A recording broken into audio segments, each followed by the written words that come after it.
Well, ladies and gentlemen, welcome to this week's edition of Roundabout Sports presented by Interstate 70 Sports Media, where our passion is our profession.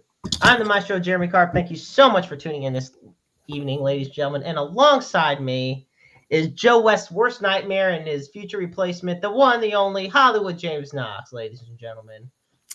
Oh my goodness. Yeah. So yeah. What's up, Jeremy? How you doing, James? I'm doing well. You caught me off guard with that one. Oh, you gotta love it. So, ladies and gentlemen, there's a lot to talk about this evening. First off, James and I are both repping our Cardinals pride because the St. Louis Cardinals are the National League Central Division champions for the 12th time, which is more than the other teams in the division combined. And it amazes me because we were literally just talking about this before we went on the air. But when you look at all the teams that are in the National League Central, believe it or not, the team with the third most, the Cardinals have 12, the Cubs have 6. The team in third place isn't even in the division anymore. No, they're not even in the National League. They're not even in the National League. So you know it's bad when an American League team has the second most National League Central titles. And then the Reds have 3, the Brewers have 3, and the Pittsburgh Pirates have jack shit. But that's usually how it's been since the 1970s. So with that, we're also going to be talking about, of course, the big story, which is Albert Pujols becoming a member of the 700 Club, obviously the one that you'd prefer to be a member of, but the 700 Home Run Club, and as well as the fact that plenty of the audience who was hoping to see that historic moment did not. Yeah, how do you like those apples? Yeah, exactly. Jeez. Not so much on the plus side, I'll tell you that. Look at you. You know, I will say, my friend and I were fortunate to listen to number 699 on the radio, and we just missed out on hearing number 700 because we were watching High School Prep Zone on Fox 2 News in St. Louis, and they interrupted it with the announcement that Pujols hit 700. And my friend and I look at each other like, oh, crap. So I pull up the audio of KMOX on my phone, and, John Rooney's doing his amazing calls as usual. So massive shout out to John Rooney. And I think it was fitting that Dan McLaughlin was in the booth for that because these two have absolutely been phenomenal this season in taking us through this journey of Pujols' chase to 700 and just in the farewell tours in general. I mean, this has to be one of the most exciting seasons in Cardinals history, one way or another. And with that, we're also going to be talking, and we're going to kick it off, believe it or not. That's going to be for later on in the show. There's a lot of interesting things that have happened in the NFL since we were last on last week, James. And maybe they've listened to some of the takes you've said. I mean, I'll give them props if they did, but it's the only people that listen to me. Yeah, well, I mean, some of us it's a choice, others we don't really have that choice. And that's it. Poke the dog. Yeah, we're gonna poke the dog. Yeah, there's another thing. James is gonna go full Mad Dog tonight. And I'm not going to tell you what for just yet, but when it comes up, you will know why, and he will have the whole floor on this one. This one is not where it's just going to be me and him. No, this will be purely James on your screen. So either you're really going to want to tune into that, or we've warned you. Yeah, we've warned you. We've warned you for that part. But yes, first, before we get into all the baseball talk this evening, we first also want to let you know you can find us on Facebook, on Twitter, on our official YouTube channel, both for Interstate 70 Sports Media. You can find Roundabout Sports on Facebook as well. And also be sure to tune into James's show, The Strike Zone, every week, and where he gives you the latest updates in both the world of baseball and in sports in general. So with that, let's kick off with what's going on in the NFL. The Pro Bowl is gone. Where do you want to start?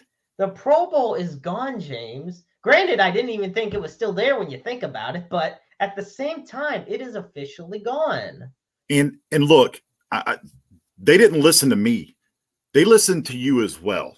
I'm not taking all the credit for this, Jeremy, my man. Finally, Roger Goodell and those idiots at 500 Park Place in New York City got it right. For the longest time, and we talked about this, what was it, last week or the week before, when you were watching the NFL quarterback competition on YouTube. And we talked about how it was time for the Pro Bowl to go.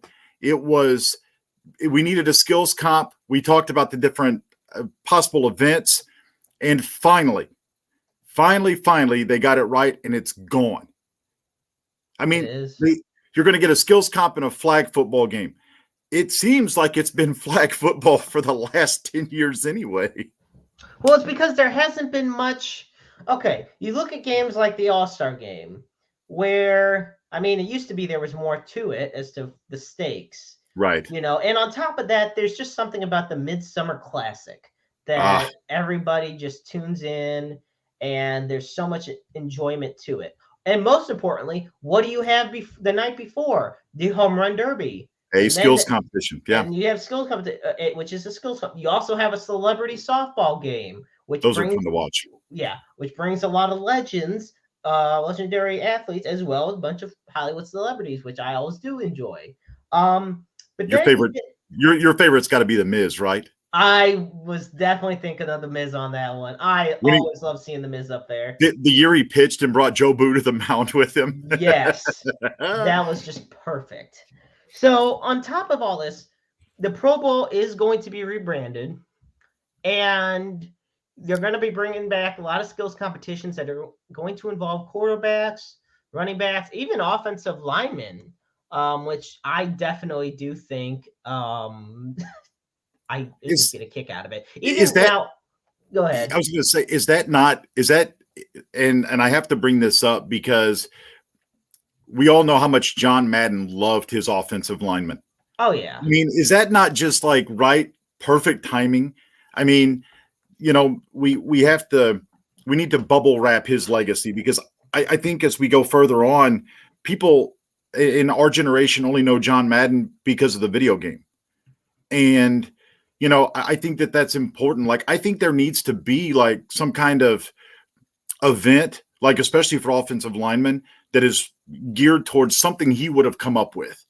I mean, I think watching, I think maybe even a big man celebration, like after they score a touchdown, are like the best to watch. Hell, I don't care if you have a dance competition with those guys. I mean, anything that those big guys do is going to be great. Well, it's interesting because legendary player Jackie Slater, who was a 7-time Pro Bowler for both the Los Angeles Rams and later St. Louis Rams in his final season, he welcomed the changes that were made to the Pro Bowl, because when you think about it, a long time ago, the Pro Bowl was the AFC versus the NFC. Yep. It was the best of both conferences going head to head. Now, if you're in the position that Jackie Slater was in, he'd be going up against guys like Mark Gastineau, Howie Long, Jack Lambert, Jack Ham. These are guys that you would never want to go up against. No. In any other regards. And for the longest time, the Pro Bowl went from this supremacy to they even ditched the formats of the AFC versus the NFC. And they started having guys like Deion Sanders and Jerry Rice in there to have a fantasy draft. And then it'd be just Team Rice versus Team Deion. And none of it would help to bring back viewers. It was bad TV. That's bad TV too. It was great seeing these guys. It was just bad TV because first off, a lot of the Pro Bowlers who got voted in didn't play because they were either on Super Bowl teams, or they were injured, or they just had other, they had reasons to back out. Tom Brady's the perfect example of a guy who either was always in the Super Bowl or just always declined to play. Well, and here's the thing too. We talk about how it used to be the NFC versus the AFC. And, you're right. A lot of those guys were either injured or they were in the Super Bowl, but you're looking at now you've added a week to the regular season. The last thing these guys want to do is have to go out and actually play another game of tackle football. So as you were talking, I was sitting here jotting down some notes. Let's look at the NBA All-Star game. The best part of the NBA All-Star game is the night before, when you've got the Sprite 3-point shooting contest or the accurate pass or whatever else. Same thing with the NHL All-Star game. While I love the NHL All-Star game, the best part is the hardest shot competition or the goalie, the big save competition or even the shooting accuracy. The best part of the All-Star games is always the skills competition. Now, with the NHL All-Star game, of course, you have $1 million carrot at the end if you win the whole thing. But it was so much better when it was East versus West or when you had the North American versus the world. But now you see the NBA. It's LeBron's got to pick his team or James Harden's got to pick his team. And you're taking the true meaning of the All-Star game out. It becomes a popularity contest. But the best All-Star game going is by far the Major League Baseball All-Star game. There's just something about it. It's the middle of summer. You've got a beautiful setting in most parts. It was this past summer in LA. Of course, they honored Albert.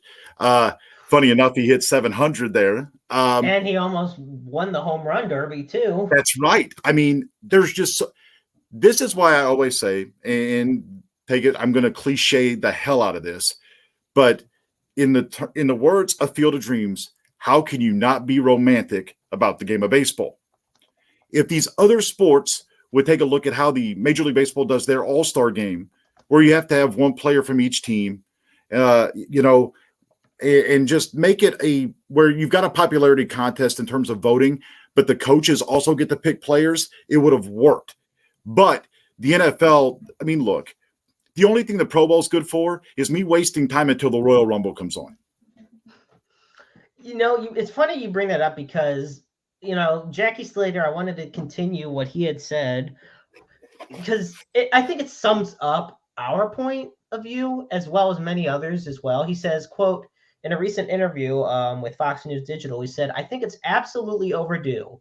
It was a disgraceful display of our sport for a number of years. And fortunately, it wasn't when I was playing. When I was playing this game, you showed up as an offensive lineman. You didn't have no fun all week long because you had to deal with Howie Long or Mark Gastineau. You had to deal with Reggie White. You had to deal with Warren Sapp, John Randall, whatnot. Exactly. And you had to deal with these guys. And if these guys, quote, to continue, if they beat you twice, they got the MVP award, which back then was a new car. Oh, that's right. I forgot about that. And he said, quote, I don't think you have to work as hard for a new car nowadays. Which is a very interesting point. I love the line. And I wanted to continue with this one. But if you're gonna have a Pro Bowl game, no holds can be barred. You have got to play the game, and there's too many incentives out there for everybody not to have a game. And I definitely agree with that. If you're going to have a game, you have to play your heart and soul out. I understand that the whole risk for injuries is high, especially for players who at that game are not in the playoffs, most likely.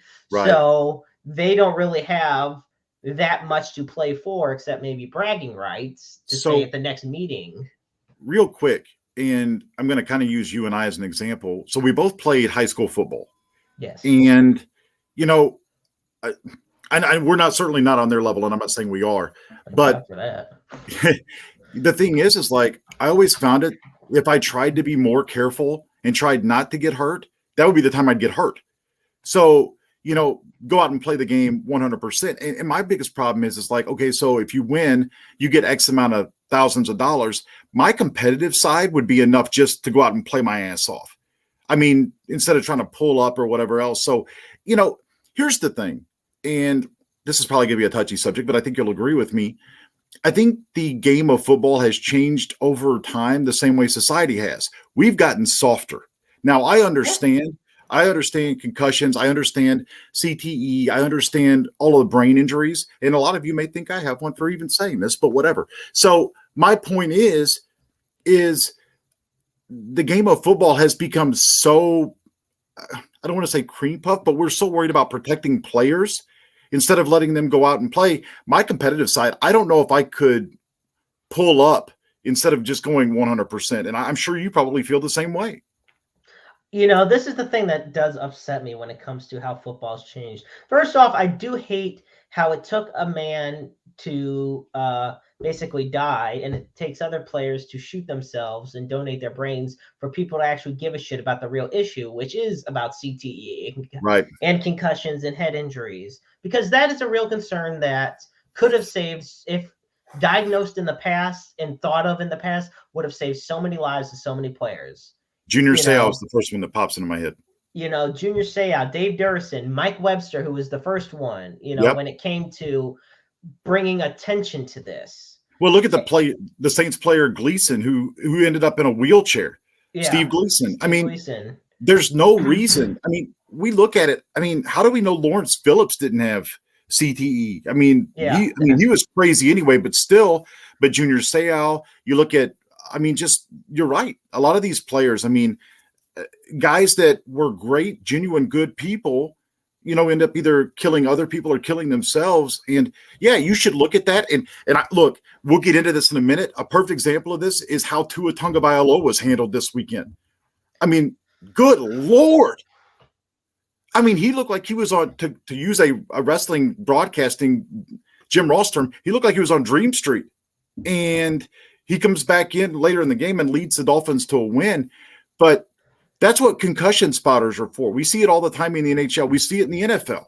But how the hell does something like that go overlooked? Well, they're also investigating, the Player Association and the NFL are looking into everything regarding Tua coming back into the game. When first off, I do think a lot of it had to do, and like I said, we'll touch on this later.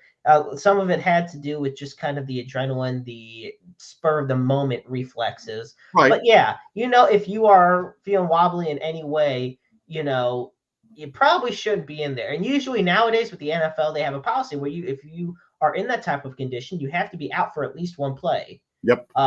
So we look at the spotters report. Right, exactly. And you look at the way, and that kind of goes back to the whole Pro Bowl and why it became more watered down. It wasn't even so much the NFL watered it down. I think it was more so just the players chose not to go as hard in the game. And it's like, okay, we respect the fact that players, especially in a game like the Pro Bowl, aren't trying to crack each other's heads open. Right. Totally get that. Totally respect it.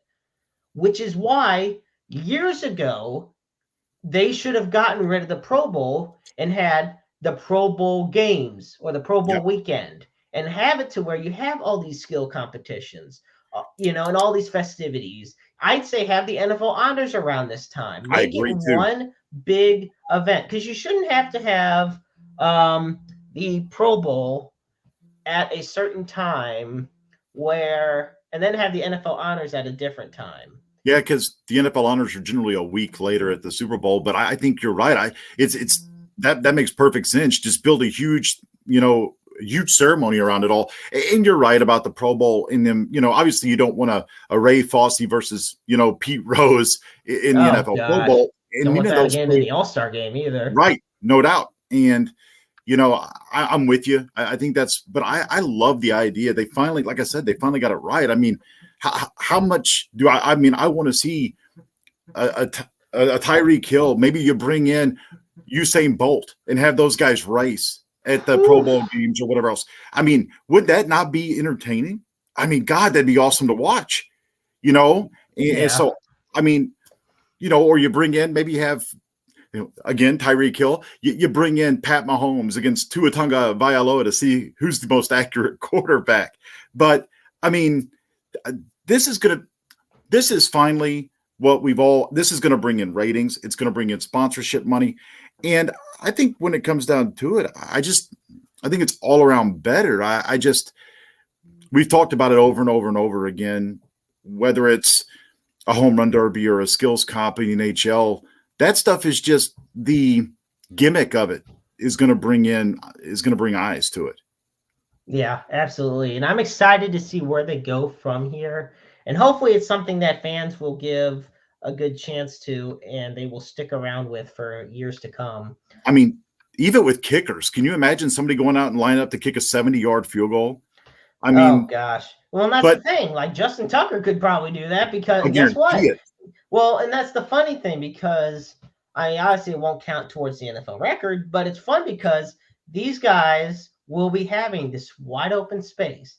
And hell, I would say if you can bring back some of the legendary kickers, bring in Vinatieri, Morton Anderson, bring in Bring in a Pat McAfee to see punt bring wise. in Pat McAfee for a punt. Oh my gosh, the for the brand competition. Yes, There sir. we go.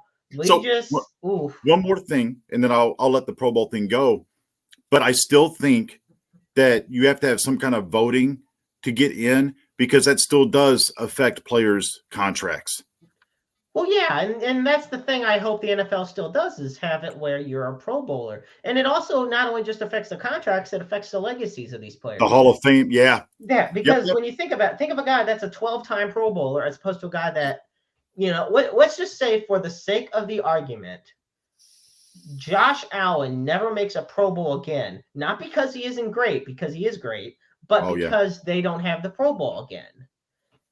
Obviously, when you look back on his career, when it comes to trying to decide for Canton and whatnot, not seeing maybe seeing a 1 or 2-time Pro Bowl next to him doesn't really give you that much of an edge as opposed to, and then you look at guys, because perfect example for baseball. Look at guys like Stan Musial and Willie Mays and Hank Aaron, who are 24 and 25-time All-Stars. Yep, which will never happen again. And that's only because they had there used to be a time when there were 2 All-Star games in a season. Yep. And there ain't no way that's ever going to happen. Now, the only thing I don't like about the MLB All-Star game, there's just one thing. I want you to guess what it is. Well, I'm not sure. I don't like that the NL can't win a damn All-Star game. 8 years in a row, man. 8 years in a row. 8, 9? I've lost track. I don't know anymore. NL can't win a damn All-Star game to save their lives. Jags history tuning in again tonight says Miami couldn't even punt right, so none of their kickers could. Which... Kudos to him, too. Look at him. He's got to be on cloud 9 after the Jaguars just obliterated the Chargers this week. Speaking of which, the Chargers have now added Joey Bosa to injured reserve. Yep. And we already have Rashawn Slater on injured reserve for the rest of the season. Jalen Guyton's out for the season. Justin Herbert shouldn't have ever played in that game. Boy, he took some big pops in that game. My God, they were on him. But let's talk. So real quick, if we want to shift gears, I just got to mention this because I put this down in my notes. Trevor Lawrence was 28 of 39 for 262 yards and 3 touchdowns. James Robinson, who couldn't hang on to the ball last year, 17 carries, 100 yards, and a touchdown run where he went full Derrick Henry stiff arm on some of these guys. My God. Right now they're 2-1. They should be 3-0. Yeah, I know that feeling. I know that feeling about a team that should be 3-0. Well, don't worry. The Bengals will be another game behind you guys after Miami kicks their ass tomorrow night. Shit, I sure hope so. But did you see where the Dolphins are 4.5-point favorite, or the Bengals are 4.5-point favorites in that game? Yes, you're right. I needed that Ingram pass to count. He's on my fantasy football team. Well, and here's another quick thing for fantasy and funny you mentioned that. The NFL officially has changed the ruling of that punt, of the butt punt. It is no longer a blocked punt. It is actually considered a punt by Thomas Morstead for -1 yards. So in the history books, in the record books, it's going to be a -1 yard punt by Thomas Morstead. And Aaron Wallace, thank you so much for tuning in, man. Much love for you. Always tuning in to the Wrestle Talk podcast on Tuesday nights, which there was not one last night because the guys like the Night Owl and Skywalker Roberts are enjoying themselves in Vegas for the Cauliflower Alley Club convention and reunion. Which, why the hell weren't we invited? I'm a member of the CAC. I was invited. With so much going on this year, I definitely was not able to. I'm hoping next year I can, but let me tell you, I saw the list of names like Jerry Lawler, Cowboy Bob Orton, the Rock and Roll Express, wow. Our dear friend Herb Simmons is there. I cannot begin to describe how many of the who's who in wrestling is there right now in Vegas. So I think enjoy. the next time I'm in town, we need to do like a special show, like on location or something. Well, that's what I've told them as well, or that's what actually the Night Owl said, is to do a Wrestle Talk podcast episode on location. I was hoping they'd do that for CAC, but no harm, no foul. I can't wait for them to get back, and I hope they have nothing but loads of fun. Yeah, no doubt. With that, let's continue the NFL talk, because what you got? If there's one team that just blew my mind on Sunday, it was the Kansas City Chiefs. Because let me tell you something. The Colts, the Indianapolis Colts, who have a lot of talent, we're not saying they don't, but they couldn't beat the Texans. They got their ass whipped by the Jaguars. But they beat the Chiefs. And it's not like they blew the Chiefs out of the water. It was a close game, and the Chiefs played hard. But guess what? You saw something that you don't see often, and that was dissension among the ranks. And I mean, first off, when the drive should have ended for the Colts, that potential game-winning drive, the eventual one, Chris Jones is getting into Matt Ryan's face, and it leads to a 15-yard penalty. And, I have friends that were saying, oh, that shouldn't have been called. It's going to be called. Well, we don't know what was said. We don't know what was said either. Jack's fan brought it up. There's special teams issues the whole game as well. And Eric Bieniemy getting into it with Patrick Mahomes, which obviously in that scenario, unless Patrick Mahomes said something really awful, we know who the fans are going to side with. Huh. What you got for me? Well, I was taking a look. Remember, I said pre-show that there was more to this Chris Jones, Matt Ryan story than what we know. So everybody's still mum on exactly what he said, but apparently Matt Ryan and the official said that it was quote unquote disturbing language that has no place in professional football, and that it was apparently geared towards Matt Ryan's family. Oh boy. So that ain't good.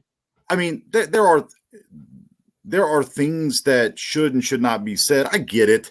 Look, I watched the movie The Program the other day. You want to hear some stuff that shouldn't be said in a football game, watch that movie. Jack's history brings up that the Jets defensive line coach got into it with Quinnen Williams. Quinnen Williams has a track record for being a loudmouth, though. So what? No, not him. So here's what I'll say with regards to Eric Bieniemy and Patrick Mahomes. I kind of agree with Mahomes. I get the competitive nature that you want. There was over the play calling, and it was at the end of the first half, and they were barking at each other pretty good. I get it, but the play calling wasn't great all game long, and that's not just on Bieniemy. That's on Andy Reid as well. But I don't know. I don't watch enough of the Chiefs I'm more of an NFC guy, and I think that's where we complement each other because you're more AFC, I believe. But, I kind of saw – I felt like they were conservative when they didn't have to be. And, I don't know. I mean, have I ever gotten into it with a coach? Yes. In all three sports I played, I did. I definitely did. Baseball, football, hockey, I was always barking because I always, you're that competitive. You're in the heat of battle. Sometimes your emotions get the best of you. So I get it. Do I think there's dissension there? I wonder how good of a coach Eric Bieniemy really is, because obviously he hasn't been hired on as a head coach anywhere else. And I just wonder if behind it all, and this is just speculation, whether or not, he kind of has a reputation for getting into it with his players. I was going to say, and maybe that affects why he hasn't been really sought after for a head coaching job. Right. Because a lot of people are saying, how is this guy who's such a great offense coordinator, which he is, not in the position of head coach with any team yet? And maybe this has something to do with it. And maybe Andy Reid is the one that kind of controls that, is like the puppet that pulls the strings. And that's why he's been so successful, is because of the system he's in. Yeah, it very well could be. And you speak about guys that are having issues and wondering why they're sticking around with football. Let's talk quickly. Let's switch from the NFL to college and talk about Luther Burden. Oh, goodness. I know, right? This is where the fun part comes in. So for those that don't know, Luther Burden is the 5-star freshman wide receiver for the Mizzou Tigers. And first off, let's just say this season has been an absolute disaster for the Tigers so far. You lost the game against Auburn twice. You lost it against them twice. And fans were mad because the game was preempted with everything about Aaron Judge. Well, guess what? Watching Aaron Judge was a lot better than watching Mizzou get their butts whooped the way they did. And then he starts deleting everything on his Instagram regarding Mizzou, leading fans to speculate, oh gosh, here we go again. It's DGB all over. He's getting the boot. Oh, man. And this is game over. Well, this morning, he had tweeted out, quote, Mizzou fans, please don't misunderstand my intentions. I'm always a Tiger. Just be patient. Here we come. Hashtag reset, hashtag MIZ.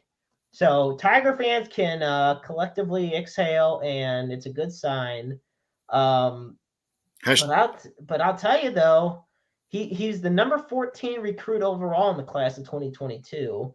And he was probably one of the most, in my opinion, highly regarded players to sign with Mizzou in their history, because there is so much hype surrounding him. And the thing of it is, though, in week 1 against Louisiana Tech, he scored 2 touchdowns. The following week, he got the ball twice.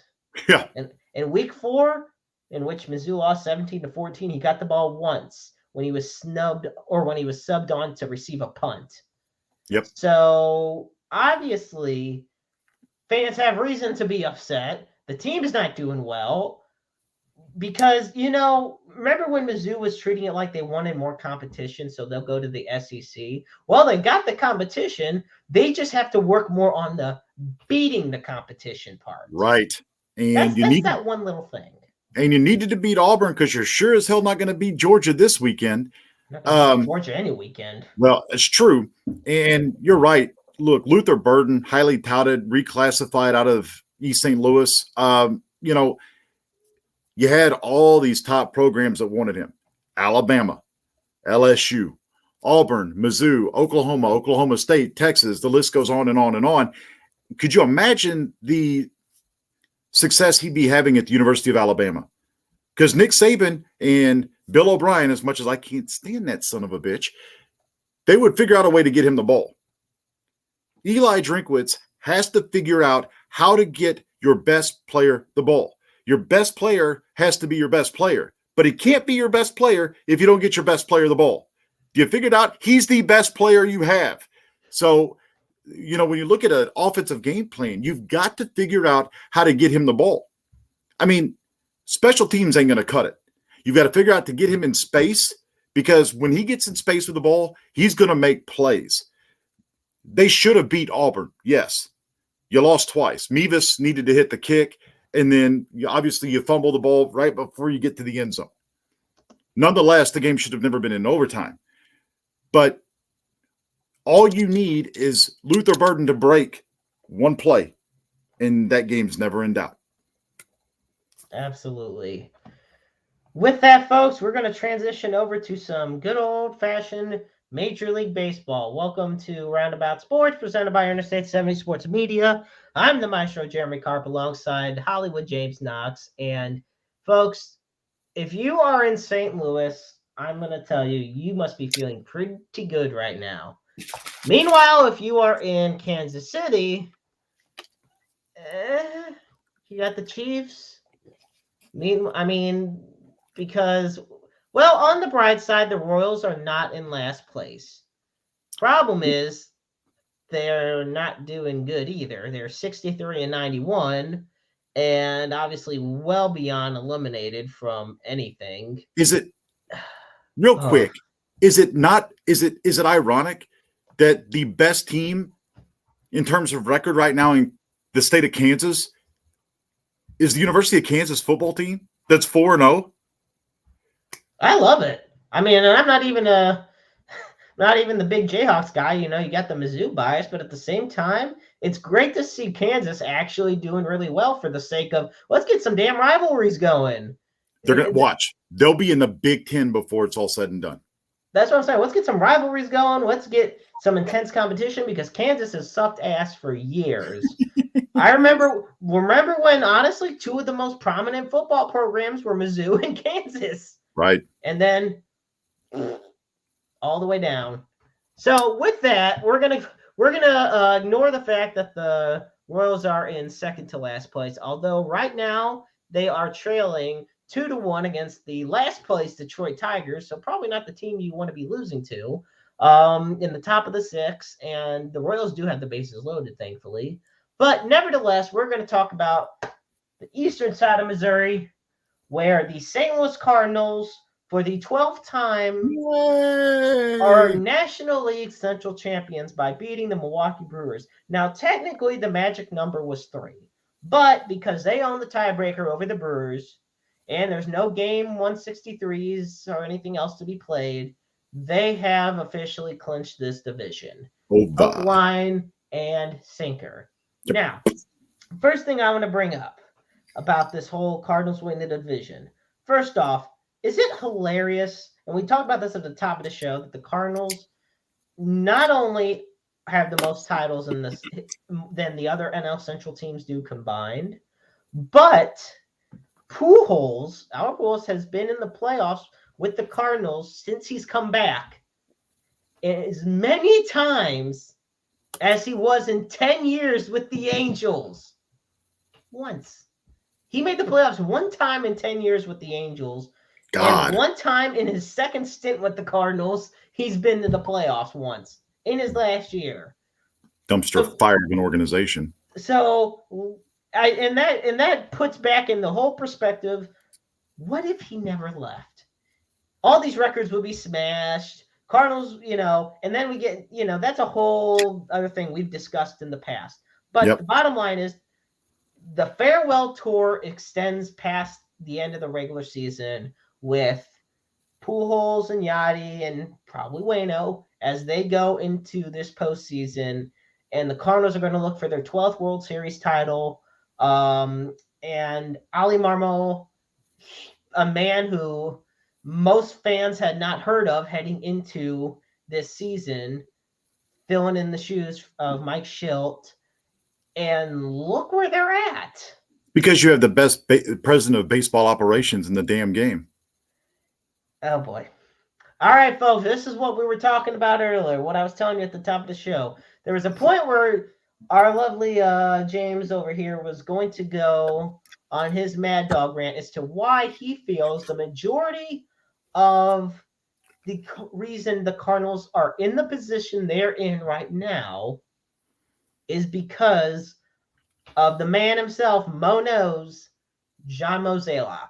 And instead of it being split screen to where I'm going to hear this, I'm going to let James have the floor on this one and explain to you, lovely fans tuning in at home, as to why he feels this way. And I'll be back shortly. So, James, it is all you, my friend. You got it. So, I know, and you know, that we all, at some point in time in the last 10 years, have banged on John Mozeliak, of course, president of baseball operations of your St. Louis Cardinals and former general manager. Of course, most would argue that he still is, that Michael Gersh just has the title simply because, Mo's pulling the strings. So let's look back. First and foremost, with Mo at the head of operations when it comes to setting up this roster and dealing with baseball operations, the Cardinals have had 15 winning seasons in a row. 15. A streak that started 1 year before John Mozeliak took over for Walt Jocketty. You look at the contracts and look at the trades that he's made. You acquired Matt Holliday. You were able to extend him. Matt Holliday retires a Cardinal and was just recently inducted into the Cardinals Baseball Hall of Fame. You look at other guys, like extending Adam Wainwright twice, Yadier Molina twice. Yes, sure, he lost Pujols, but it was Mozeliak who actually initiated the conversation to bring Albert Pujols back. You're certainly not where you are without number 5. So for as many times as we want to yell at John Mozeliak for not doing this or doing that during the offseason, Mo has always made the right move. Now, we may not always agree with it. There were contract extensions that were given out way too early. Matt Carpenter, Carlos Martinez, Paul DeJong.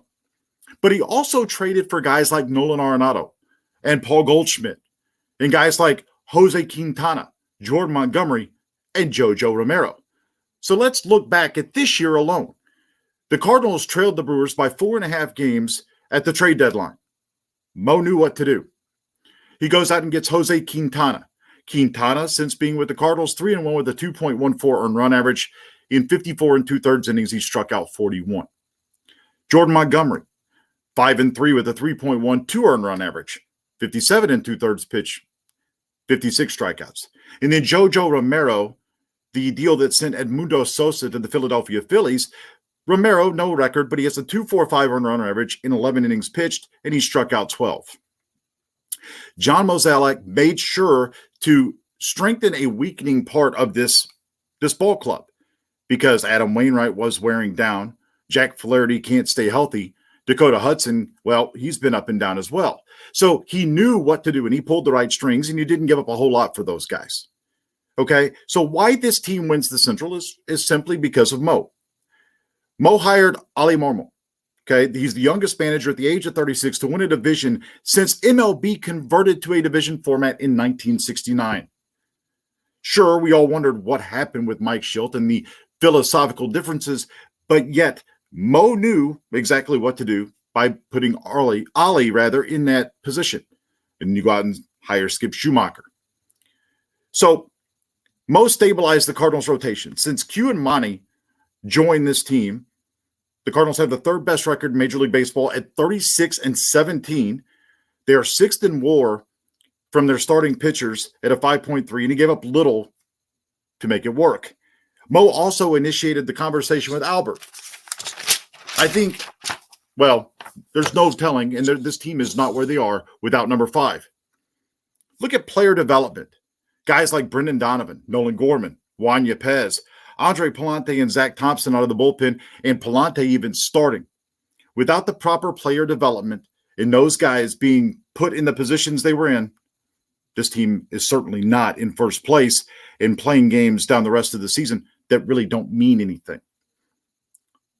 One word, Newt. Lars Nootbaar.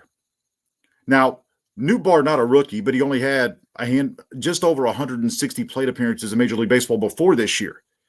So putting Lars Nootbaar in this position, making the trade to send Harrison Bader to New York, moving Dylan Carlson to center, and opening up right field for Lars Nootbaar has been outstanding for this lineup. Newt also has the 6th highest total of outfield assists in Major League Baseball this year. Corey Dickerson, I know what you're thinking. A terrible signing, right? Well, it was early on.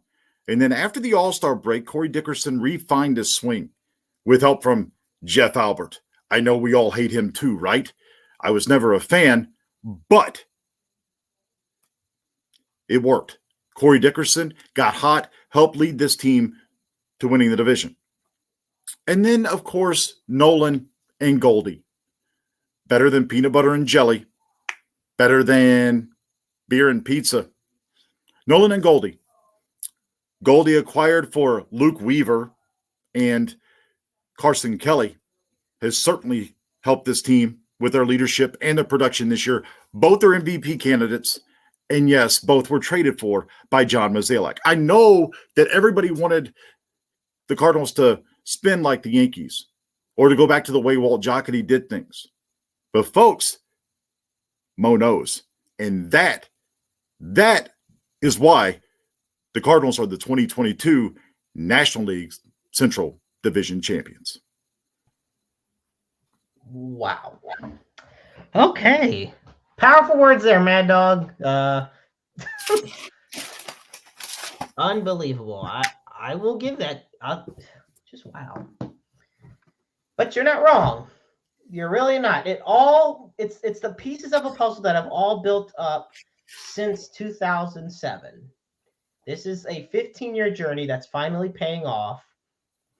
And because they snuck their way in 2011. They had the right pieces then too, but they snuck in. It took a monumental collapse and a monumental surge at the same time for them to get to the postseason. You're right. This year, they didn't need either of that.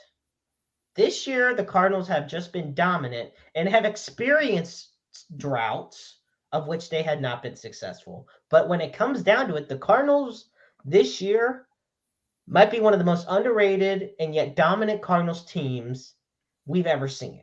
Well, I mean, go back to the 90s. The 90s were not great baseball. I mean, you had the home run chase in 98, which it became more of a thing if the Cardinals, it wouldn't matter if they won or lost. It was like, hey, did Big Mac homer? You know, the Cardinals, they weren't competitive. You go back to 96, and quite frankly, they should have been in the World Series that year, but they get swept by the Atlanta Braves. You know, Donovan Osborne. I will never forget that game. Anyway, you're right. They choked. And then, you know, it took to 2000 to get back to the playoffs, and you lose to the Mets in the playoffs. That was the Rick Ankiel series where he just started chucking everything to the backstop. And, you know, 0-1, you lose to the Diamondbacks. And then you fast forward to 04. Well, then you got 02 as well, you know. Oh, that's right. Yeah, the Giants. 02, the Giants. Yeah. 04 and 05. Tragic. And then 06, somehow they pretty much sucked ass most of the year, and yet they won it all. Well, and the funny thing about that is, like, they finally got healthy, and they got healthy at the right time. You got to remember, like, guys like Pujols he was banged up. Edmonds was banged up. You go back and look at it, and it was like Rafael Belliard. I will never forget the catch he made and the play they made to help them clinch. And then, you know, you get hot, and you know, here you go. In 2006, you know, what can you say? You win 83 games, you're a wild card team, and you're a World Series champions. And then 2011, it took a monumental collapse by the Braves. You know, the Phillies on the last day of the season, Chris Carpenter shuts out the Astros. You win 5-0, and then everybody's glued to that Phillies and Braves game. And then, you know, they were successful in 2013, except for the fact that Mike Matheny's a dumbass, and let's keep pitching to David Ortiz. Yeah, that went well. Right. And then, of course, you had the series against the Giants where let's bring in Michael Wacha to pitch and give up a home run to Travis Ishikawa, and Wacha had not thrown in 2 weeks. And then, obviously, 2015, you get beat by the Cubs. And then you missed the playoffs in 16, 17, and 18. 19, you win the division. You get to the NLCS, and then the Nationals just hand you your ass. Last year it took, or not last year, last year, you had to win 17 games in a row to get into the playoffs. And you even go back to 2020. You should have beat the Padres. You had the Padres beat, except for bad bullpen management. And now here we are. The bullpen is a strength of this team. The offense still scares me, but more notes, and I have something to ask you. Pitching rotation for the, say for the wild card series, best of 3. Who you throwing out there? You know, I originally said, and I believe it was last week where I said I would put Wainwright out there at one of the 3 games. Okay. It is whether it be game 1 or game 3. Especially, say game 3, you know, if it comes to that, obviously if the Cardinals won the first 2, screw game 3. But if they need game 3, throw Wainwright out there and put it all. I'm looking at it now. I'm looking at putting Montgomery in game 3 if it needs to happen. Who starts the series? I'm thinking of Michaelis starting the series, and I'm thinking of Quintana starting game 2. Thank you for saying that, because it just plays into the stats that I have for you. So Miles Michaelis on the year, he is 12-13. He's got a 3.30 earned run average. He's thrown 199 in the third innings. But in his last two starts against Milwaukee last night, he goes 6 innings, 4 hits, 1 earned. He strikes out 9, walks 1. Okay.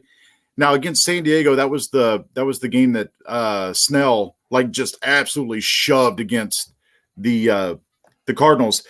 So he lost that game, but he went 6 innings. He gave up 3 hits, an earned run, 6 strikeouts, and 2 walks. Blake Snell shoved, and the Cardinals lost that game 1-0. Now, you're talking about Wainwright. So Wainwright on the year is 11-11. He's got a 3.51. He's thrown 187 in the third innings pitched. In his last 2 starts, identical lines, with the exception of innings pitched.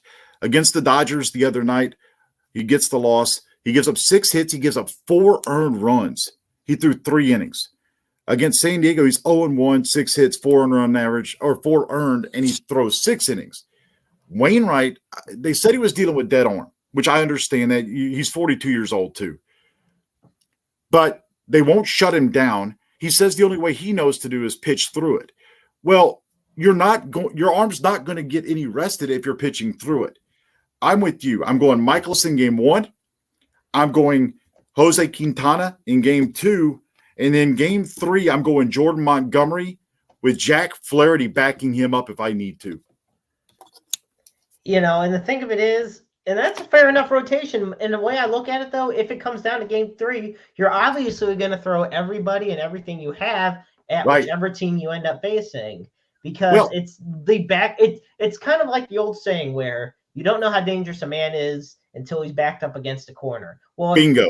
Both teams are going to be backed against a corner. Now Milwaukee has thrown bullpen games against the Cardinals already this year. We know what they're capable of with that. So, because there is a chance we play the Brewers in the wild card round. Right. So it could very well come down to that as well.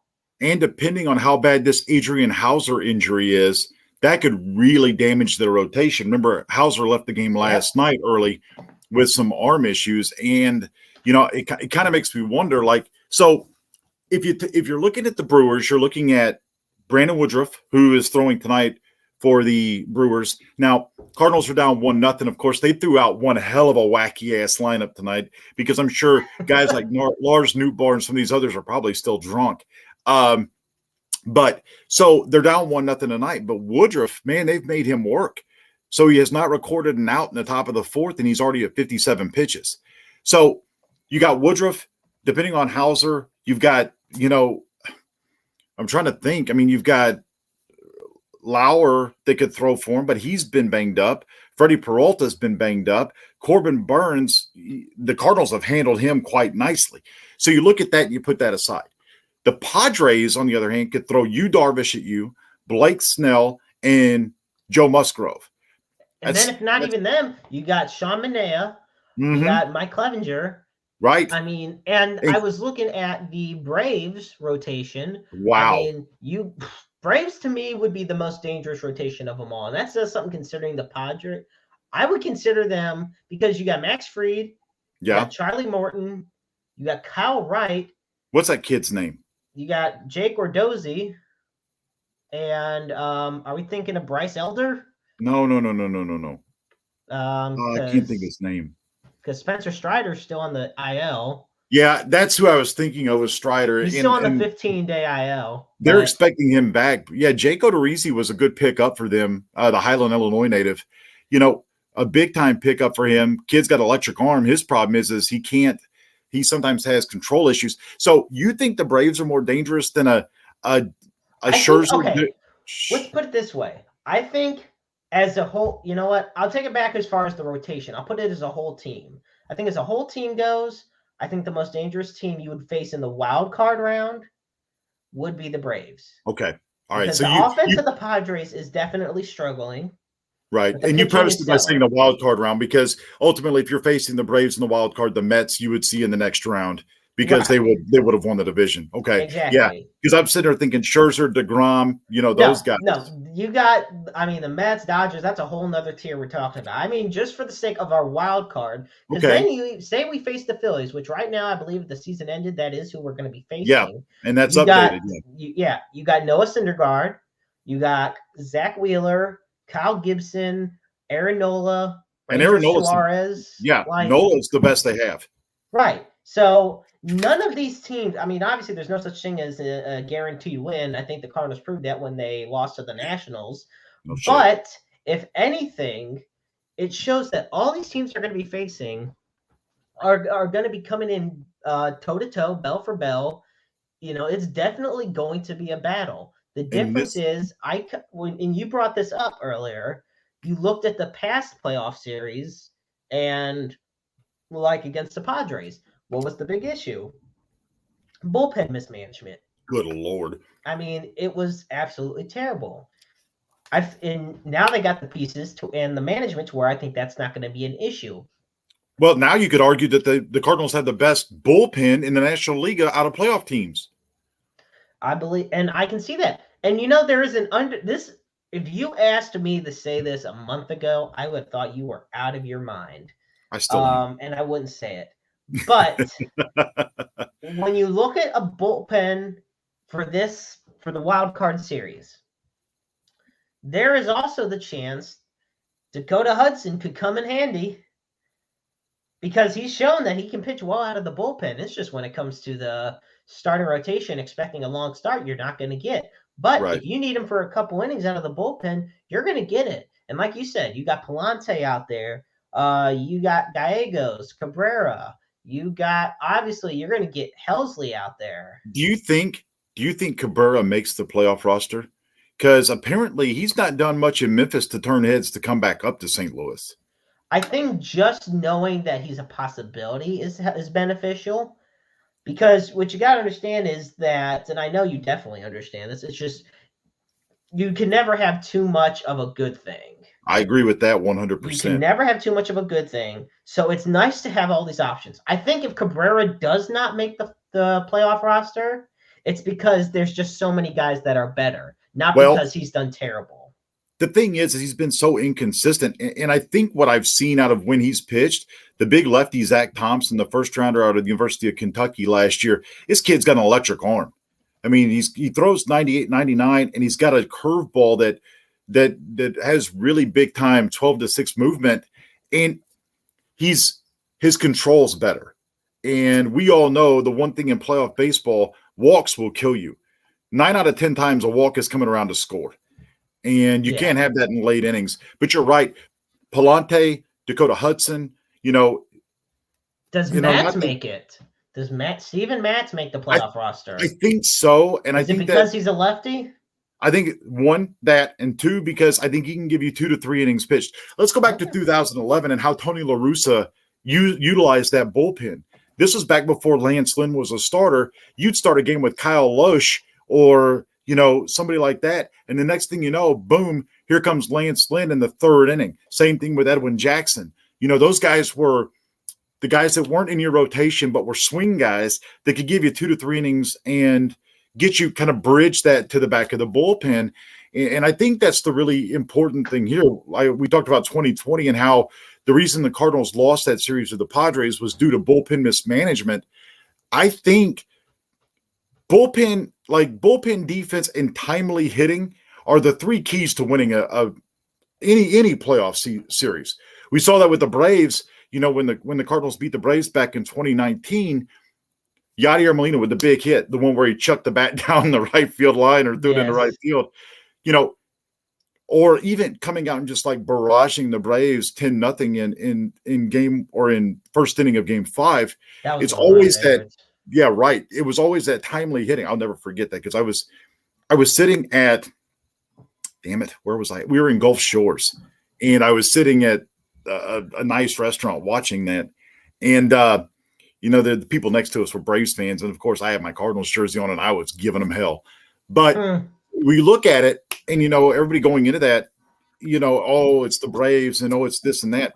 I think the experience of some of these guys will help too. Helsley's been there. Gio pitched in that series. So, I loved what Albert Pujols said last night. And if you didn't see it, you can find it. He said, it's great to win the division, but remember, this is just the first step. And there's just something about this team. And I think you'll agree with me. Here we go again. October baseball, it's Cardinals Devil Magic. There's something about this team where I got a feeling they're going to make a long run. I can totally see it because you look at the bullpen, some of the guys in the bullpen in 2011. You got Fernando Salas, who was usually your closer before Jason Mott became the main closer. You got Kyle McClellan. You also have Ryan Franklin, Mitchell Boggs, Octavio Dotel, Mark Brachemsky. Yeah, Scrabble. You got Brandon Dixon. And you also got, and then you got Arthur Rhodes. So you do got a whole bunch of guys, and Edwin Jackson. Or well, he was actually Edwin Jackson was in the rotation, I believe. But still, you got all these guys, and the Cardinals made it work. La Russa made it work. Yeah, and I think Marmol is able to make what they have now work. Because if you want my honest opinion, this is pure development at its finest. You got so many young guys that are from just the organization mixed in with a rotation of guys that have come to the team or have been bred through the organization. And you got yourself a team that can go toe-to-toe with anybody. And I think it's interesting because they may be losing to guys like on the Nationals, but they'll be beating teams like the Dodgers. And at the end of the day, you need to beat the Dodgers more than you need to, beat the Nationals when it comes to October baseball. The thing is it's weird because if you look at the Cardinals, just in general, over the years, it's like they've played down to their competition. But when it's come to the postseason, whether it's the Dodgers or the Padres, Mets, Phillies, whoever it'll be, and you go back to that 2011, that series against the Phillies, and how it came down to Chris Carpenter and Roy Halladay in Game 5. You get the Skip Schumacher triple in the first inning, and that's all he needed. It was a 1-0, great, well-pitched game, and it just kind of it's like they always play up to the moment. And you've got guys like Pujols, you've got guys like Yadier Molina, you've got guys like, even Ali Marmol and Skip Schumacher being on the staff. These guys are certainly not going to let the rest of these guys become complacent, especially the younger guys on the team. You don't have to worry about that with Goldie and Arenado. And we go all the way back. Let's go back to the All-Star break. And I remember Greg Amsinger in the interview with Nolan Arenado saying, look, I don't want to settle for winning a wild card. And we are like, oh, it's just, hearsay, whatever else. And then you're down 4.5 at the All-Star break, and, you close them out with a week left in the season. It just has that aura to it. And step outside. It feels crisp. It feels cool. It's here. The playoffs are here. And we talked about it earlier. It's hard to believe that we're this close to the playoffs and how quickly the summer went by. Folks, this is what you play the 162 games for. And not only does it feel that way with the intensity of the games, but you just have that feeling in the air. There's something about October baseball. It really is. Now, folks, we are going to transition to, and it's still baseball related and it's still Cardinals related, but I want to flash us back to August 8th, where Albert Pujols had 7 home runs and 24 RBIs on the season. Mind you, this was August 8th. It is September 28th. We didn't think he was good. We hoped. We were nervous. Was he going to get 700? What was going to happen?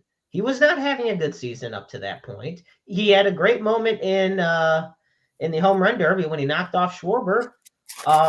He had his final All-Star game. He was having great moments, but he wasn't having a great season. So we flash forward now to September 28th, and he has 21 home runs and 58 RBIs. So he has more than doubled his RBI total since August 8th. On top of that, folks, the illustrious mark has finally been reached. Mm-hmm. Because on September 23rd, this past Friday, Albert Pujols hit his 700th career home run. When just a couple innings earlier, he hit his 699th career home run. And unfortunately, a lot of people couldn't watch the damn moment because it was on Apple TV Plus or whatever you call it. And but thankfully for KMOX coming through in the clutch as always, it's historic because Pujols is literally there have been Wow. over 10,000 players in Major League Baseball history. Only 4 of them have 700 or more home runs. 3 of them are in the Hall of Fame, and there's a lot of debate. Well, I'm sorry, 2 of them are in the Hall of Fame. One's definitely going to get in the Hall of Fame, and there's a lot of debate about the 4th one. Nevertheless, it's just crazy to think that we've gotten to this point. And, they released, I believe it was the organization that released a video of all of Albert Pujols' home runs, but it was a fast montage. You're not kidding. And which is fine. But then you notice when he hits 500 and when he hits 600 and he's in an Angels uniform, it just doesn't feel the same. It didn't get the same. It didn't get the same like praise either. No, because he wasn't in St. Louis. He wasn't home. Granted, and I'm going to just tell you right now, when he was in Los Angeles and he hit number 700, I swear I thought it was a home game. Granted, right. Busch Stadium would have lost their shit. I agree. If he hit number 700 here. At least he hit it there, though. And the reason I say that, and I was telling some friends this the other day, if he wasn't going to hit it at home, that was probably the best place to hit it because he had success there last year. And they appreciated him when he was there last year. And it did feel good to see how Dodger Stadium came alive for that. And, I hate it for the fact that he didn't hit it at Busch. But, I mean, like I said, it's the lesser of two evils. At least he did not hit that in an Angels uniform because I swear to God, I would have thrown up. I would have been furious if he had hit it in an Angels uniform because first of all, I don't think he would have gotten there if it was in an Angels uniform. I agree. I definitely don't think because I don't think with the lineup the Angels have, first off, they're mismanaged so badly they wouldn't have got him in enough at bats. Second off, the way that their offense is so bad, he wouldn't have gotten the necessary at bats to give it a shot. So I've got a number for you, okay? And I kind of touched on this earlier with just that the Cardinals wouldn't be where they are without Albert Pujols this year. His OPS plus, which is on base plus slugging, the MLB average is 100. What do you think his number is? His OPS? His OPS plus. Is it like 800 or something?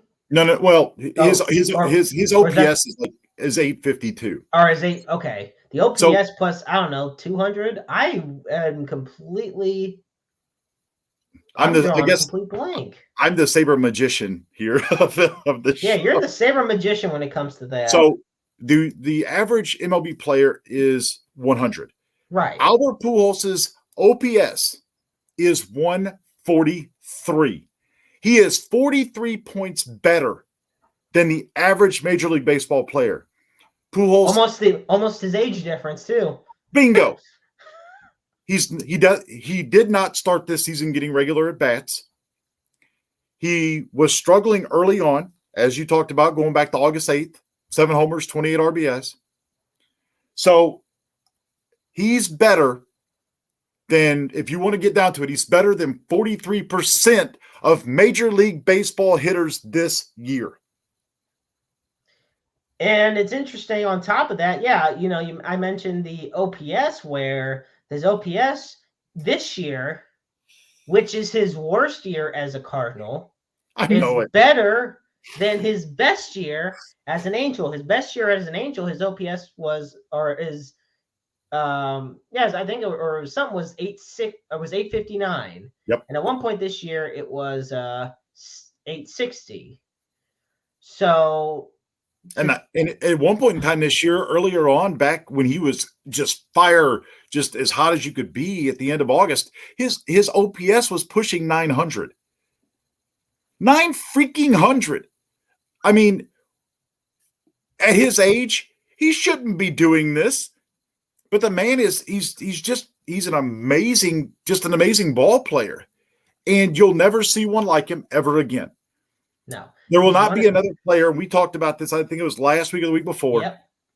There's not another player that's going to get the 700 home runs, just like you're not going to see another player get the 300 wins. And you're certainly not going to get to see another player or another battery get to what Wainwright and Yachty did. This has been certainly the best year, if not one of the most entertaining years, record-setting years for the St. Louis Cardinals. And let me and if you're watching this and you've been a baseball fan all your life, you will never never see another season like this in MLB history ever again. Not with the changes that are coming down the pike, not with free agency, not with how players do the load management thing. You'll never see it again. Cherish it for what you got. You might see the record for the most wild pitches thrown, 343. No. Well, no. This is the thing. We were fortunate to be growing up in such a time when there were so many icons of the game, so many greats that'll go down in history. Albert Pujols, and I've said this before, is the greatest player, in my opinion, of our generation. I don't think anybody stands up to him. I think if you want somebody that's second, I would go say Ken Griffey Jr. or Derek Jeter. Even and if you want to talk about, we could talk about a pitchers on there. You got your Randy Johnsons, your Roger Clemens. I know with all the shit he's done and whatnot, but he's no Brett Favre. Yeah, exactly. But at the end of the day, to me, the greatest player of our generation is Albert Pujols of the last 20, 25 years. We could argue, and I don't think it would be far-fetched, we could argue that he's the best player in Major League history. For what he's done, I mean, the numbers last night, they did this comparison on Bally Sports, and I wish I had the numbers in front of me, and I meant to pull it up, and I didn't. But they did the comparison with Willie Mays. And these numbers are ungodly comparable. And when you look at it, Willie Mays didn't see pitchers that threw 100 miles per hour. He didn't see pitchers that threw ungodly breaking stuff, whether it be sliders, curveballs, changeups, some of the spin rates. These guys, hell, we didn't even know what the hell spin rates were back then.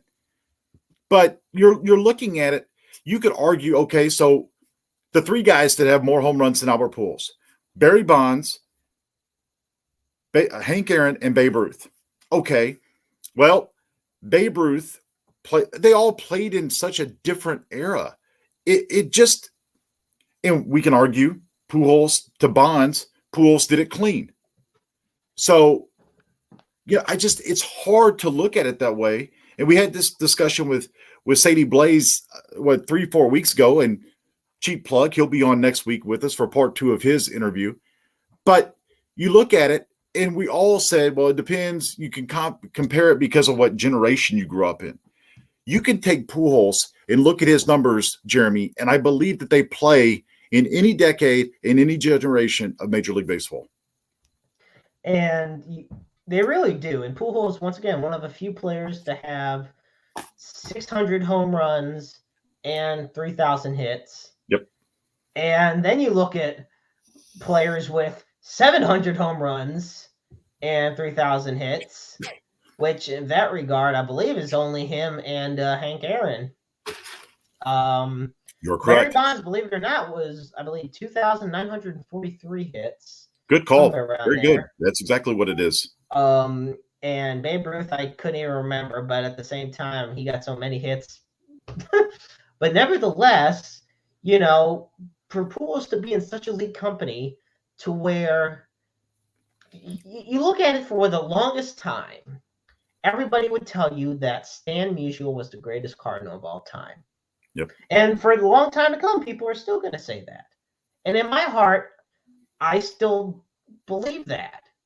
But if somebody came up to me and said, well, in my opinion, and first off, it's in their opinion, Albert Pujols is the greatest Cardinal of all time, maybe 6 or 7 years ago, I would say no. Now, I wouldn't have an issue agreeing with them. Or at least saying, you know what, you got a great point. Because first off, aside from the stuff regarding him leaving in 2011, people don't have a bad word to say about him. Nope. He's so charitable. He's so caring. He's given back to the community so many times. First off, whenever people started to call him El Hombre, that he told them not to call him that because it only belongs to Stan the Man. Right. So the friendship that he has with the late great Hall of Famer, is second to none. And I just you talk about how he stacks up with so many Hall of Famers, where he is among so many legends of the game of the past.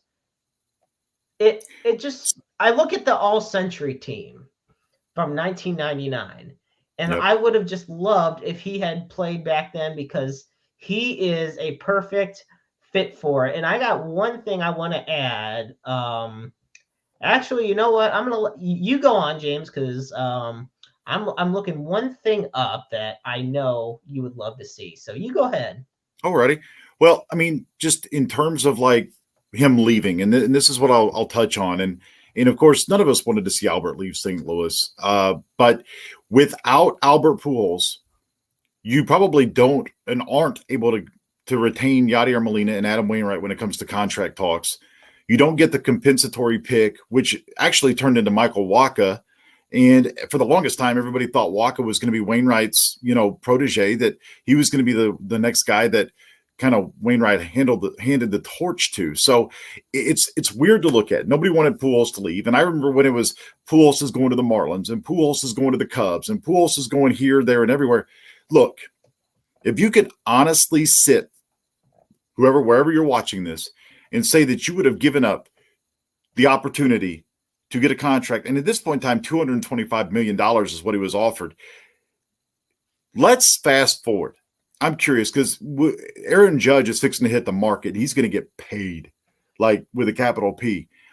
If Albert Pujols in 2023 was the age of Aaron Judge, or coming off that 2011 year where he won the World Series, and he was going into free agency and still had all of this production, he would be your first $500 million player. So nobody wanted to see him leave, but he goes to Anaheim. He gets the 10-year personal services contract, which I believe is null and void now. So when he retires, he's free to do whatever he wants. The Angels mismanaged him. Joe Madden, who was promptly hailed as the savior in Chicago after winning a World Series with the Cubs in 2015, mismanaged him. And we see now that Joe Madden was just a nightmare for that Angels organization. Yeah. But,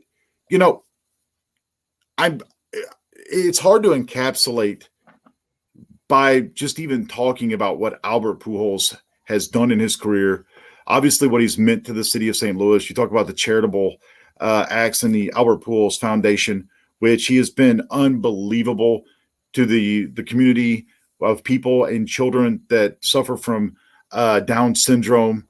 Him and his wife and I, they adopted children with Down syndrome. He is one of the few, and will be one of the few Hall of Famers that everything about the man has been just absolutely amazing. Charitable. He's a top humanitarian. He's going to be a Major League Hall of Famer. There's never been a scandal around him. There's never been any kind of Balco or steroids or anything. And if that day ever comes, I'll cry because I won't know how to react to it. But you could not build on MLB The Show a better athlete in person than Albert Pujols. And, I absolutely agree.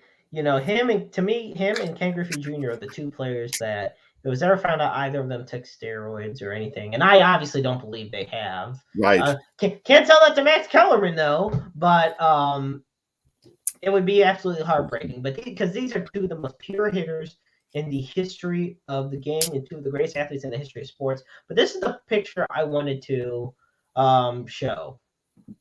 Yep, just look at that. That is friendship at its finest.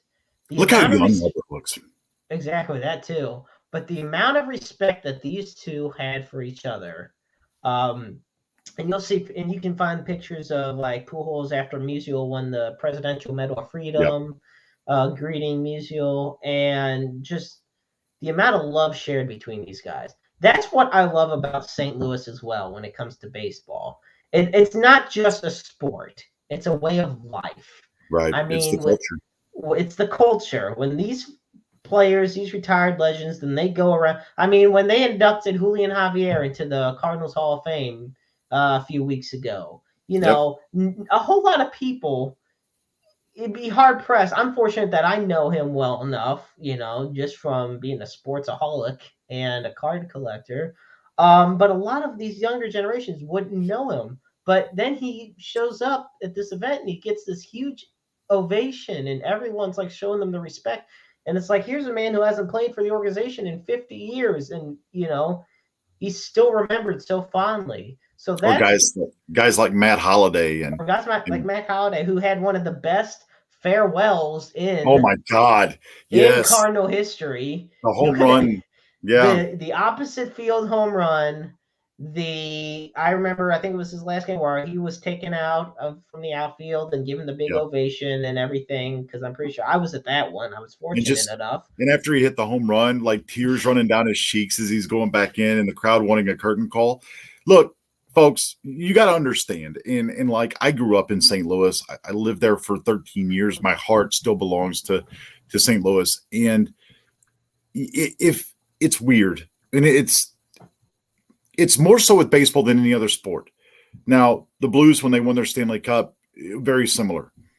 But baseball, it goes back again, Jeremy. I can't reiterate this enough. How can you not be romantic about baseball?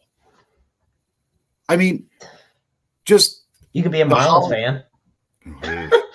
I mean, yeah, the holiday home run, the farewell there, just Albert Pujols, Yadier Molina, Adam Wainwright. Like, there is a magic around this organization that maybe is only topped by the magic of the New York Yankee organization. But in St. Louis, it's different. There's this baseball in St. Louis brings people together that no other thing in the world can. There's a mutual love for the Cardinals, and just it's almost like that. It's weird. It's a weird bond that David Freese and guys like Jason Mott and Alan Craig and Albert Pujols and Scott Rowland and Jim Edmonds and Ozzie Smith and Bob Gibson and Lou Brock and Dizzy Dean, and you go back and you go further.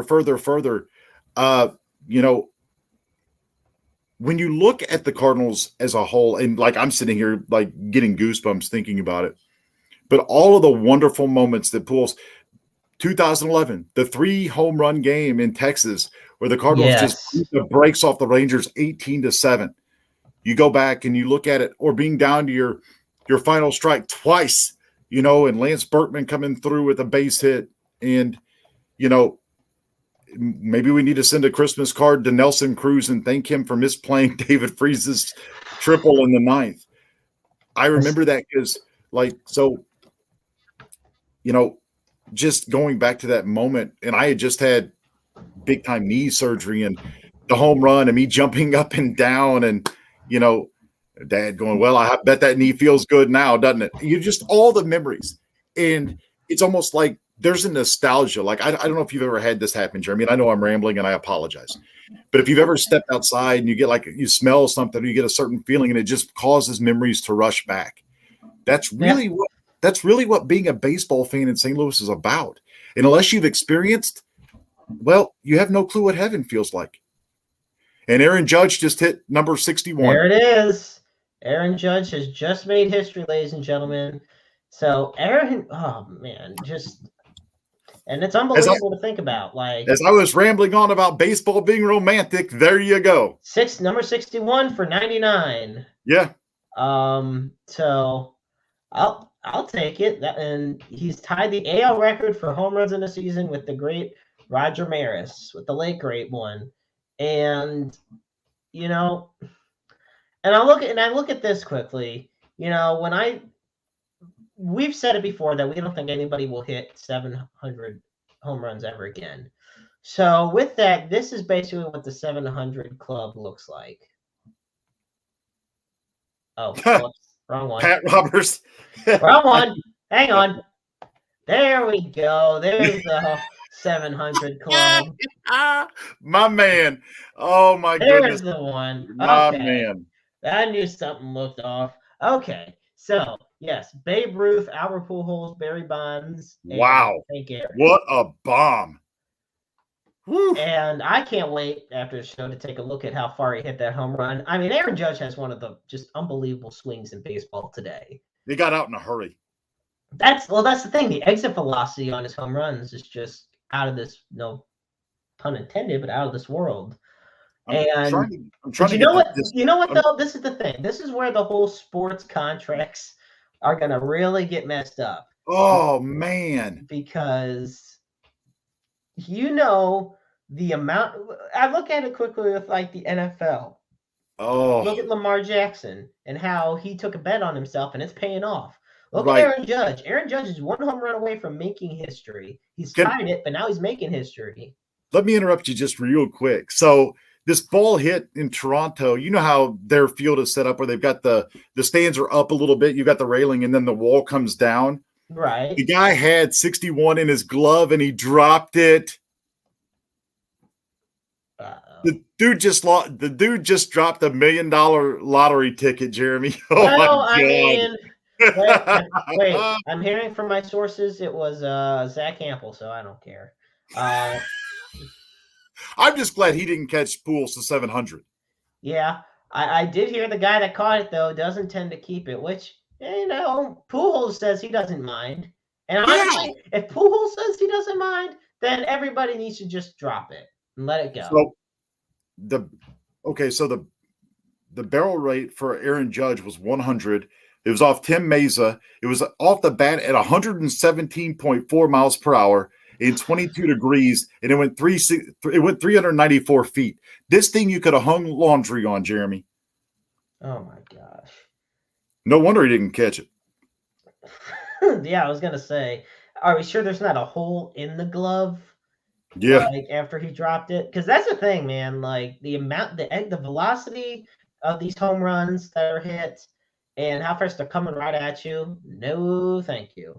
Can I ask you a question? All right, go ahead. So I had this conversation last night. You catch number 700. What do you do with it? Be honest, because I'll be honest with you whenever I tell you. This is what I'll say. I had actually thought, just like by random chance, because my parents and I are going to the second to last home game of the year. Okay. So just say if that game Pujols hit number 700 and I somehow got it. All right. I'd probably have broken my hand because I won't have a glove for it.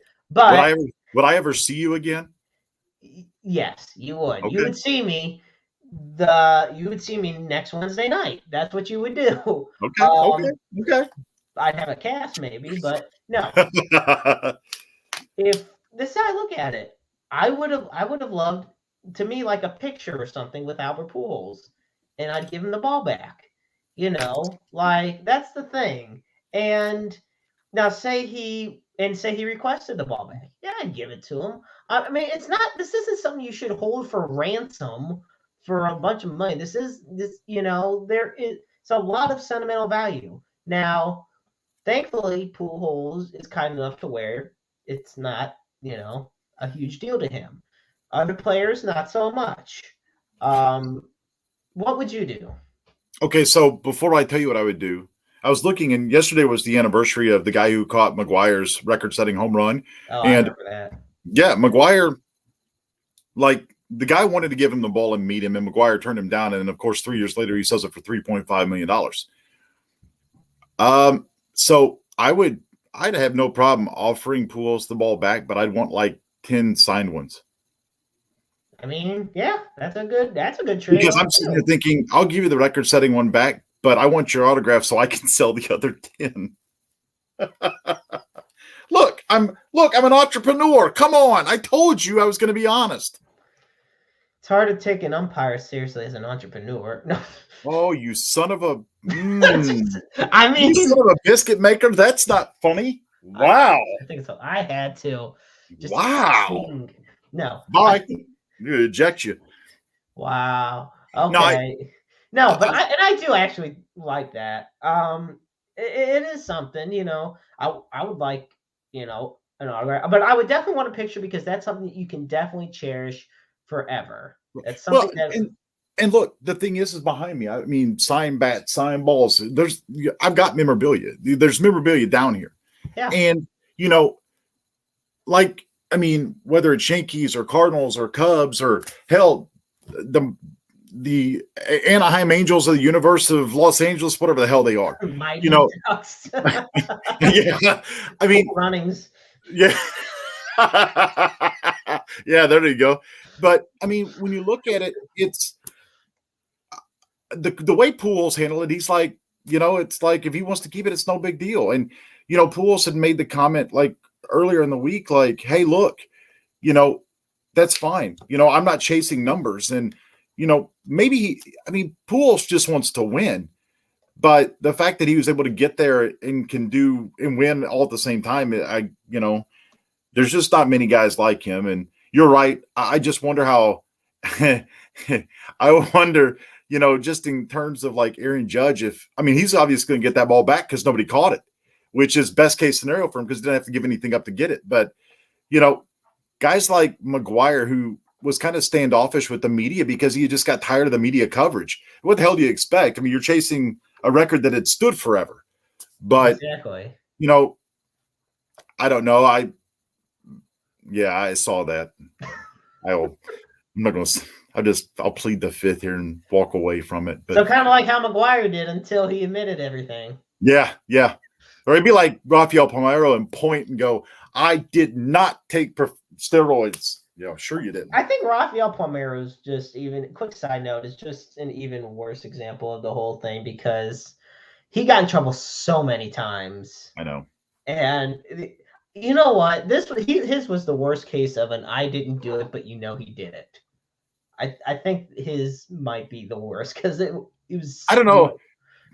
Barry Bonds is pretty bad too. What was the deer antler spray or what? Okay, maybe Big Bonds. Well, then you look at. I think Barry Bonds is also the only guy to hit 500 home runs and steal 500 bases. Yep. Which, yeah, but that's the interesting thing about Bonds. There's two phases to his career. The fast, nimble base stealing one, and then the jacked, straight up just power home runs out of McCovey Cove home runs. 15-pound head, Yeah. Like size 9 cap. Yeah. My favorite thing though was that how since he wasn't part of the Players Association, he was not in like licensed games. Oh. So in MVP Baseball 2004, what was his name? JT Snow. Yes. It was a white dude named JT Snow with all the attributes. No. JT Snow is an actual player. Remember, he was the first baseman for the Giants. Well, then what the hell was that guy's name? I don't know, but the guy was black and he was huge, but I can't remember what they called him. Now I gotta look this up. What Google's for, right? Exactly. Gosh, darn it. Now it's going to be stuck in my mind. This is hilarious. Do you remember, like, on the early, like, let's see. Oh, John Dowd. Okay. Yep. John Dowd. I was like, it's just JT Snow, John Dowd, whatever. You remember for the longest time, like Bill Belichick and Tom Brady weren't in football games too. Well, Brady was always in the football games. I thought he was just number 12. Well, close enough. Like they never put his name. I know Belichick's not ever in these games because he's not part of the association. New England right? It would just be any coach. Yeah. Well, same with Bill Parcells. He was Dallas head coach. Forgot about that. See, this is folks where this is the best part about live shows and where our ADHDs come in, because now we went from talking about our cool 700th home run all the way to the New England head coach in Madden 2007. So but at the end of the day, this Cardinals season. Speaking of Madden, have you had the problem where you throw too many damn interceptions? Yes. Oh my God, I threw 50 in the face of the franchise. My dear friend, has had that same issue where he would hardly ever throw an interception in the past. Now it's like every game he throws like 4 picks. Dude, in a face of the franchise game against the Cardinals last night, I threw 10 interceptions. 10. I looked like that bad. I looked like a mix between Sam Bradford and Nick Foles for the St. Louis Rams. Oh gosh. Well, nevertheless, I want to say this. So back to the whole, we're going to really turn it back to the whole Cardinals season. This is going down as one of the greatest of all time for the franchise and their storied career. We talked about how many times they have made the playoffs since the turn of the millennium, because there's only been a handful of seasons where they've missed it. They have the 3rd most playoff appearances all time in the history of baseball. Behind the New York Yankees with 58, and then the Dodgers, and we say that because it was Brooklyn and Los Angeles with 36. Yep. Then we got 32. And then there's the Pittsburgh Pirates all the way down there with 3. No. It just amazes me. And yes, I will give you credit where credit is due on your whole segment about John Mozeliak. Mm-hmm. Because it's not all because of him. And I know you've made that clear, but Mo is my hero. I'm going to dress up like the bow tie for Halloween. Oh, jeez. Oh, gosh. If you dress up as John Mozeliak, I will. I don't know who I would dress up as for this. The only thing I don't have is the hair, but I will. I'll get a bow tie and everything else. Look at this Jags history on here. Boy, he goes trying to say now he's taking shots at me on about Madden. No, I look like Jameis Winston. Hey, real quick. 10 touchdowns. Real quick, and I don't mean to jump the track here, but he mentioned Jameis Winston. How come Jameis Winston and him stealing crab legs from Publix got more publicity and more flack than this Brett Favre shit we talked about last week? I mean, I know the reason, but obviously I do too. But we can't say about it if I say it. Shannon Sharp said it. Shannon Sharp said it, and I know he did. I 100% agree with it. Nevertheless, I will say this one more thing about all over the damn place. You know what? We're gonna have the new Favre. We're gonna have like a Favre tracker on the show. We are in week 2, and Brett Favre still has not paid back all the money. We need to fire him into the damn sun. Exactly. I mean, if we threw Brett Favre in the sun, Venus would probably pick him off. It was a good one. So we're going to wrap it up with a little bit of consistency, folks, because we've just run the gamut after talking about Albert's 700th home run. We talked about 15 different other things. My bad. And that's okay because it's good to cover out. Now, I will say next week, Sadie Blaze is going to be on, and we recommend going back on our YouTube channel and looking at the first part of our interview with him, A Blaze of Glory, which I'm telling you, fun time. If there's one guy that knows and loves baseball more than us, it is 100% Sadie. The same goes when it comes to professional wrestling. I think having him on next week is going to be phenomenal. I think it'll be great to have him on right before the Major League Baseball playoffs start too. I think that'll be a real fun show. We're going to be talking about playoffs. Playoffs. Sorry.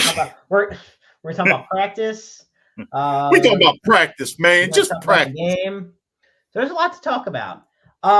With that, honestly, we are going to wrap it up this evening, I will say, because otherwise James is going to be talking about stuff that isn't even sports, and then I don't know what we're going to do with that. Man, I'm just here so I don't get fined. No, exactly. And I don't got the money to find you. So anyway, I will say, folks, it has been an absolute pleasure being on this week. And we thank you so much for tuning in. And James, as always, it's great having you alongside to entertain and honestly to bring sabermetrics into podcasting. You know what's funny about that? I hate sabermetrics. Yeah, I know you do, which is why I find it funny that you're the guy with it. Well, I only use them when they help prove my point. I don't, because I can prove a point without using sabermetrics. That's my thing. Well, you know, I don't need sabermetrics to prove that Cy Young's got 511 wins and that'll never be beaten. Well, here's the thing. Proof on the when we get into the Major League Baseball playoffs, and you see pitchers that are taken out before the third time through a lineup, you're going to see me go off on sabermetrics. It's funny. But I think just like everything else in sports, everything is situational. You can use them at times, but I also use the eye test. And if it looks good, then it must be good. You know, there's no use in, go back to Blake Snell in the World Series against the Dodgers and how they took him out and they lost the game. Pretty much. So, but yeah, I've always got something up my sleeve, even though I'm not wearing any sleeves. Exactly. Which is why it comes out of the sleeve faster, because the short sleeves. Yeah, of course. So, folks, first I want to say you can find us on Roundabout Sports on our official Facebook page. Also find us on Interstate 70 Sports Media. You can find us on Twitter with Interstate 70 Sports Media, as well as both James and I. And you can find the Interstate 70 Sports Media official YouTube channel. Before we wrap it up, I always do want to put this out there that, James and I care a lot about a lot of issues in the world that don't get enough attention. And one of those is mental health and mental health issues. And one of them, we have a lot of hotlines that we put on the show, and one of them is the National Alliance on Mental Illness.